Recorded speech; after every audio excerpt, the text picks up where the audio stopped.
At the beginning of Christianity, Gnostic heretics and kindred exchanged information and blood, creating the Cainite Heresy, the belief that Cain was the true Messiah, Christ was the second Cain, and Cainites are his angels on earth, opposed to the wicked demiurge, the God of the Old Testament.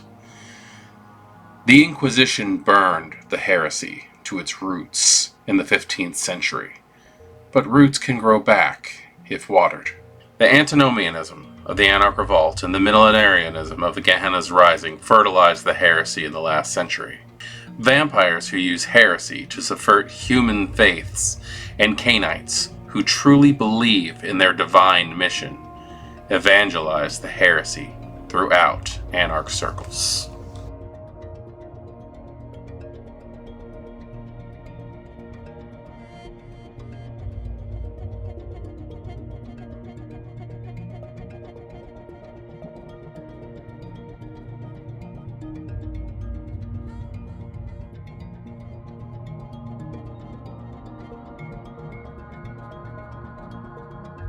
Greetings, Kindred. I am voivodemekhet, and welcome back to our World of Darkness and another look at an already past done Loresheet.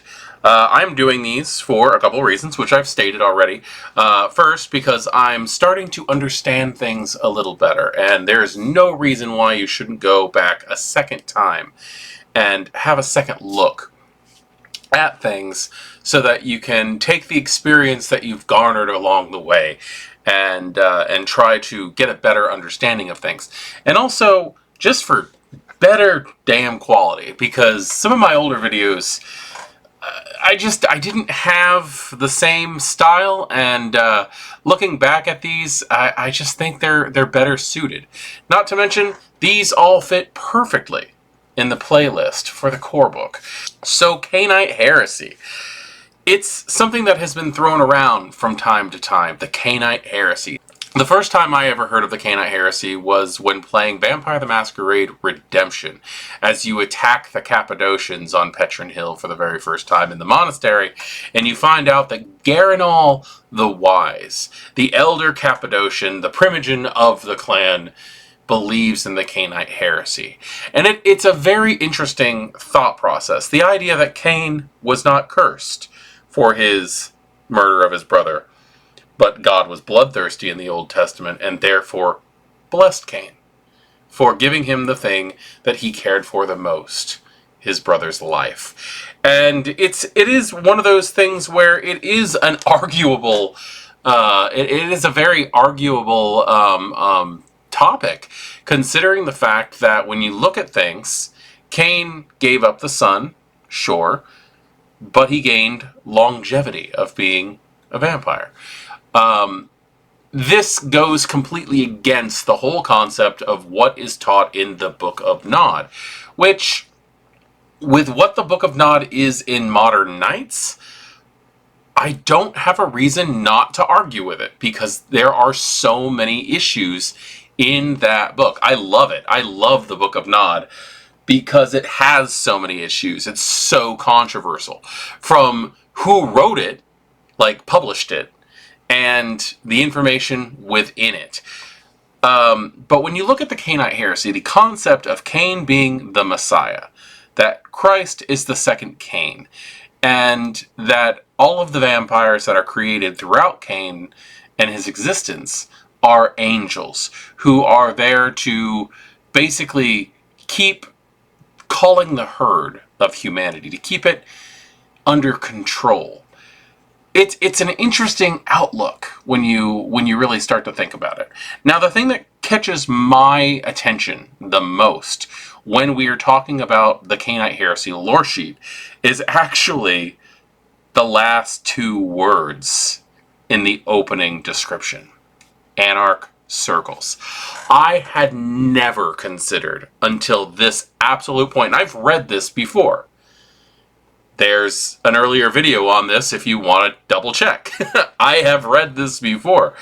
The concept that the Cainite Heresy has bled into the Anarchs is very interesting because, as anti-Nodist as the Camarilla claims to be, there's always those elders, or those ancilli, or even neonates who obsessively study the concept of Cain and the Antediluvians and the Book of Nod and all of that. So the idea that there's going to be those out there, especially in the anarchs, who are like, why are the Camarilla making us feel shame for what we are? Because we have to hide everything that we do. We're not supposed to use our disciplines, ever. Like, it is a very interesting consideration to go, all of this stuff telling you to keep your vampiric nature under control. The enemy is telling you that. So of course it makes sense for the Anarch movement to almost be a revitalization of the Cainite Heresy. And it's so interesting that I've been playing and running so long and had not considered this. So, that being said, I think we have a juicy enough introduction as far as this lore sheet goes. So let's go ahead, hop into this book, and take a look at what you get for each individual point assigned to the Cainite Heresy. Let he who hath understanding.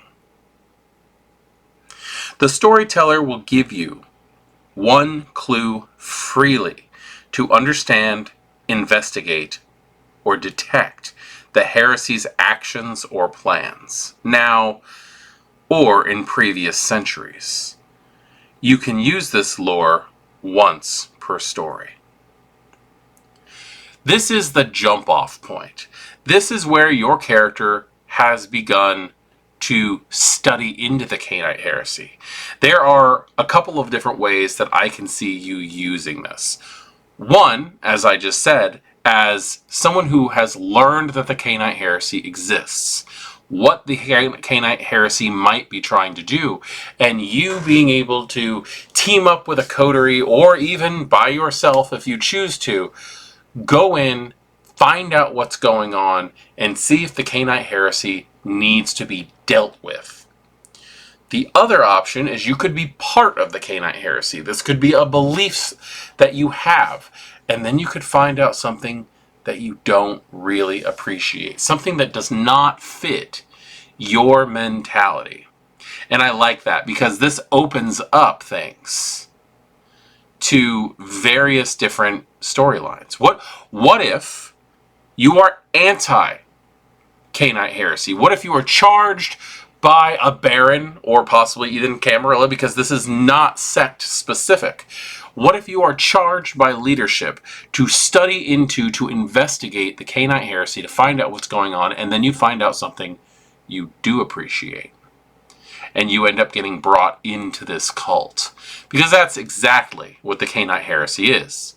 It's an off-brand ideal of what Kindred could very well consider to be a faith. Hand of the Heresy. Take a total of 3 dots among allies, herd, mala, or retainers to represent your role in the city's heretical deaconate. For example, if you took herd of 1 and mala of 2, you might bless a small cult of human worshippers and have a renowned scholar of the heresy as your teacher. You also have the dark secret flaw, heresy, in some domains. Hand of the Heresy is very interesting because you are an active member in the heresy to the point where you have, in some capacity, a mentor for higher learning and a flock of humans who might not know that you're a vampire, but you have at least convinced that the Cain and Abel story might have a little bit more substance to it. I like this one because it gives creativity, not only to the storyteller, but also to the player. Because you get to decide exactly where those 3 points are going to fall in those 3 areas. Are you going to take a point of herd, a point of mala, and a point of retainers? Are you going to mix them up in various different ways? There's a limited amount of options. I'm not saying there's not, but there's so many ways to have creativity in this. You could have a spy network of retainers. You can have a boss or a mentor situation through Mala. You have your herd. There are ways of playing through this that give you more control of a situation than if you were just wandering into this and taking what the storyteller gave you. Counter-Inquisition. You can smell true faith on a human. If you need to test to do so, your pool is Resolve plus your highest rating in Cainite Heresy. You might also oppose the heresy, and instead use this gift to know who to trust. Counter-Inquisition is the first lore sheet I've ever seen where you actually use the points in the lore sheet to boost a pool of some kind. The idea of using your resolve as in your I will do this mentality, plus your highest points in this lore sheet, which are going to be a minimum of 3, gives you quite a bit of an oomph, especially if you're looking for something as rare as true faith. True faith should not be something that pops up all the time. But the idea that you could either use this to smell out victims who have true faith, which, by the way, is a dangerous concept altogether. You really don't want to feed off people who have true faith a lot of the time. But also the flip side of that, where you are against the Cainite Heresy, and you want to find those who have true faith to help you fight against it. This insinuates that you yourself are trying to find a way to weaponize true faith. You're a vampire who wants to train vampire hunters. Just think about that. Red Celebrant. You know the rituals and the specific dosage to induce the red Pentecost in a human congregation. A kind of ecstatic religious vision of the frenzy. During the Red Pentecost, humans act according to their worst natures. You can produce enough herbs and fungi for 1 ceremony per story. A red ceremony requires a hunger check and may trigger frenzy in kindred participants. So you're growing a garden of herbs and shrooms to mix with the blood to create this ritual called the Red Pentecost. You are creating the concept of the communion for the heresy. This is an interesting consideration depending on what kind of shrooms we're talking about here. Is this a psilocybin-induced frenzy? Is this... What herbs are we talking about also? There's a lot of ways that you could look into this. And I'm sure if you decided to go online and look up herbs used in ancient ceremonies, you'd find some pretty interesting suggestions. Is this the right amount of dosage of a nightshade plant that would typically poison a human, but you're using it to induce this frenzy vision? I like the fact that kindred participants may frenzy, which puts your human congregation in danger. It puts the kindred, the Cainite, we'll just say Cainite. It puts the Cainite part of the congregation in danger as well, Because, keep in mind, even if you are part of the Cainite Heresy, humanity is a portion of this game that you have to take into consideration. The Red Pentecost, in general, just opens up the idea of what other rituals does the Cainite Heresy follow. I believe that at some point in time we're going to have to do a deep dive into the heresy itself. Not only in its Dark Age roots, but also in its modern night practices. The one named in prophecy. You are a linchpin of the heresy's plans. Perhaps they consider you an avatar of Cain. You possess the only copy of the Testament of Saint Pantaleimon. Or your vitae is the only effective sacrifice to Lal Deaboth, to perpetuate or distract the demiurge. Every informed member of the heresy, and many who simply want to curry favor with the anarchs, know your role. Once per story, you can use this fact to distract the winner of a social conflict if you can give a plausible reason for that outcome. The one named in prophecy really kind of just seems like a cop-out. Like, don't get me wrong, the fact that you can dictate the win of a social challenge is pretty big, but it's such a niche reasoning for a level 5 in a Loresheet, in my opinion.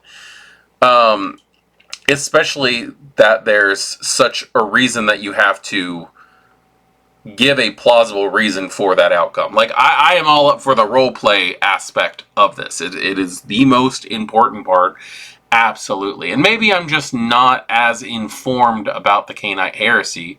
Like, I don't know who this saint is, and I'm not exactly sure what any of this could actually do. And again, it enforces the fact that we need to do more of a deep dive into the Cainite Heresy when we get the chance.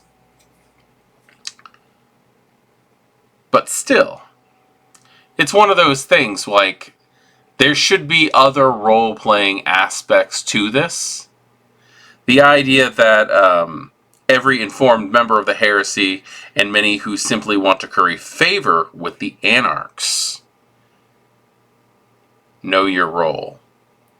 That means that there's going to be individuals who would want to keep you safe. In my opinion, this is as good as a guardian angel merit. The Cainite Heresy, those kindred who are in your city who follow the teachings of the heresy, are going to be more likely to want to see you survive in things. So, maybe I'm just reading a little bit into this, but that is the way that I would run this, personally. I do like the idea of you get to dictate a social role if you can dictate why. If you can give a reason why. It makes a lot of sense. But, I don't know, I just feel like perhaps as the 5-pointer, you should be able to do more than just sway someone's decision once a story. So that is the Loresheet for the Cainite Heresy found in the core book for Vampire the Masquerade 5th edition.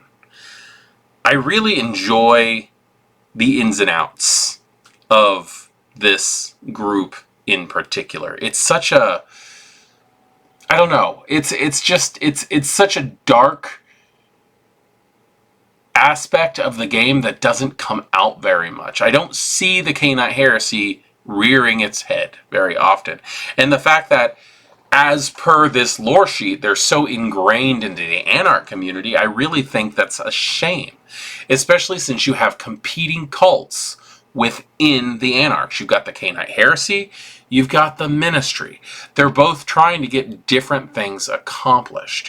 What happens if you have a Cainite Heresy ingrained minister? Like, there's so many different ways you could take this, and I'd love to hear your opinion on this. Like, do you use the Cainite Heresy in your game often?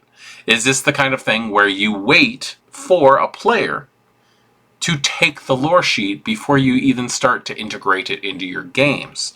Or is it something that's just brewing in the background, waiting for someone to latch on to the plot threads that you've left as a player or as a storyteller?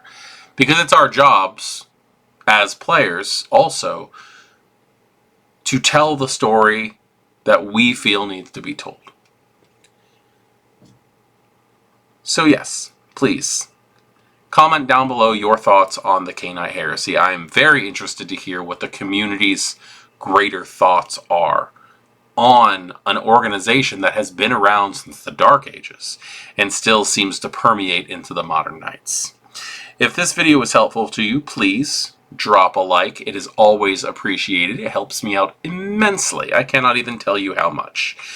And if you feel that this video might help someone, a player or a storyteller who's just getting started, or just somebody who needs a refresher in the world of darkness information, please share this video and keep the conversation going.